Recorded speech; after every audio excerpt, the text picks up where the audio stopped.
Hey guys, if you like this content, I would greatly appreciate it if you guys like the video and subscribed to my channel. It helps make these videos worth it going forward.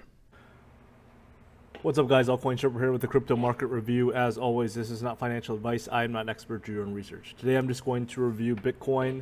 I just want to talk about where Bitcoin's headed and some potential targets that we can have and different scenarios.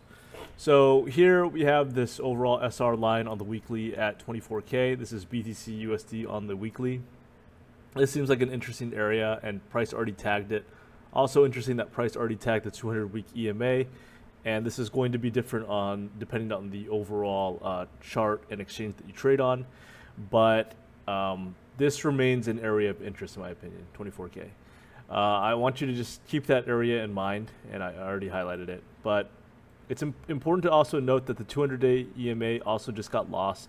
You can see that this area recently was support, and you saw also where price dipped below that area, but then reclaimed it quickly, and it quickly reclaimed it and went higher than the EMA, which is a bullish sign. And as of right now, where we're at, we're trading below the 200-day EMA. And obviously, this 200-day EMA, typically speaking, is support, but you'll generally start to see that when the trend is starting to wane and get weaker, that's when you start to see a lot of flippening on the 200-day EMA. So, for example, similar to this area back in 2021, where the 200-day EMA was support twice, and then as price started to come on down in the bear market in 2022, you saw lots of interactions with it. It inevitably became resistance, where once it flipped here at the end of 2021, it became resistance here again in March of 22, and then it didn't really get interacted with again until the end of 22, early 23. And ever since that time when it got flipped, you saw that it was support several times. But what are we looking at now? We're looking at price currently trading underneath the 200-day EMA. And what I'd really like to see here is price to reclaim this 200-day EMA and trade clearly above it. That to me would show lots of bullish signs. But as of right now, in order for that to happen, you'd have to see price, chop around more, form a bottom, and then cleanly. You'd also want to see it reclaim this former range low at the 28K level and trade above that. So there's a lot of things that need to happen in order for it to trade above this 200-day EMA. And if that actually happens, then I think that you can maybe see, price go higher. But there's already really a lot of signs of concern right now, in my opinion, for potential market structure shifts. And what do I mean by that? I mean that higher highs and higher lows were observed all throughout this big uptrend. So, for example, you see low, low, higher low,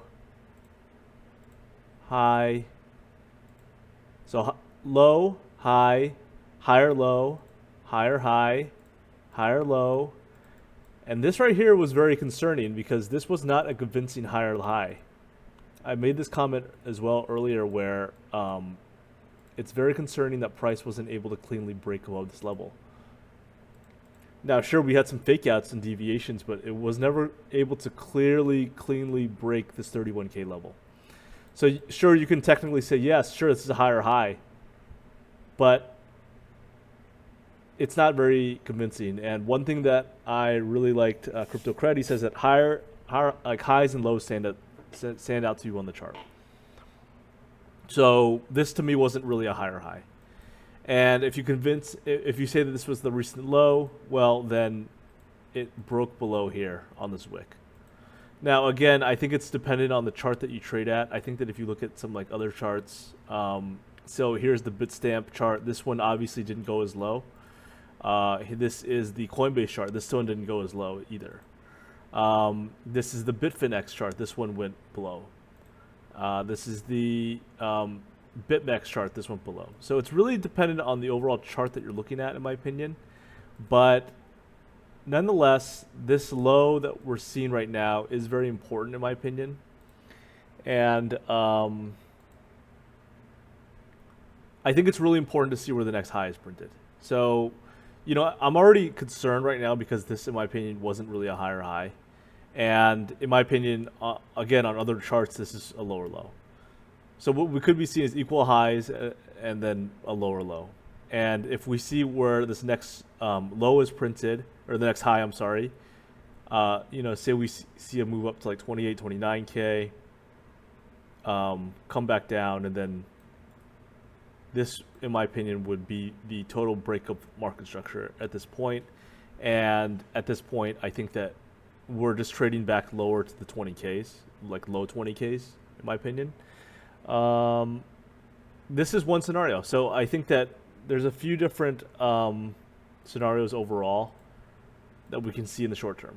I posted this on Twitter, but you can see it reclaim this. You can see it go to this range low area where you see 28K. This is an inefficient price move where price usually likes to fill this price action. So when you see big, strong moves up or down, you'll see that price usually likes to fill that in eventually. So what do I mean by that is, I've done some videos on this in the past as well, but you'll see price go like this, you know, chop around and boom, hit like negative 10%, whatever.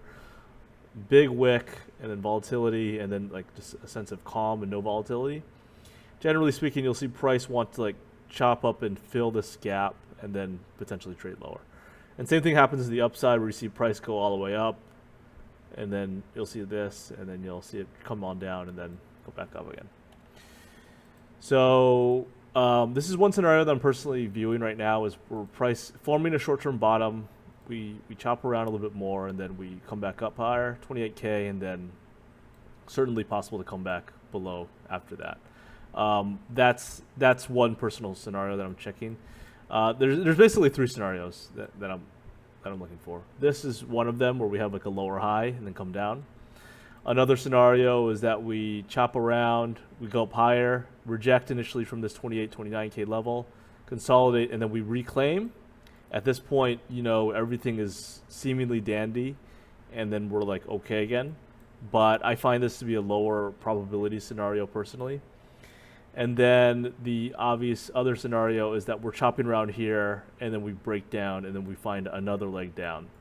And that other leg down would be somewhere around, I don't know, maybe call it like 24K would be my area. That'd be the area that I marked before at the beginning of this video. Sorry, I deleted it already. But yeah, 24K would be the area of interest. So yeah, that would be an interesting area situation. Obviously, is go to 24K. It wouldn't go to 24K. Knowing these types of things, it would wick all the way to like 23K. And then we form some sort of long wick, and then like, you know, it recovers around here, similar to this, right? This big move down from 30K all the way down to like 24K or whatever. Long wick and then consolidation. So those are the three scenarios that I'm personally viewing. I think that my most likely scenario, in my opinion, is seeing price chop around and then go up to like 28 or something like that, and then come back down. But again, I don't think that price really, it never really moves quite how you believe it to. You know, I thought that these strong moves would get filled out, but I've also thought that before too. Like I remember thinking that same thing for June 2022, where we saw, you know, this big strong move. So, you know, price didn't come back up. It didn't have the strength to come back up. And same thing with this FTX drop. Price didn't have the strength to come back up until many months later. So, you know, I don't think we see this strong reversal like we saw back in March of 23. Like this doesn't seem likely to me, but you know, some sort of move up like this seems like it's possible. So those are three scenarios that I'm viewing right now for Bitcoin, and just going to really just be kind of taking things slow and steady and just being patient here. I would like to see the 200-day EMA getting reclaimed though. But anyways, hopefully you guys enjoyed this video. Thank you so much for the support.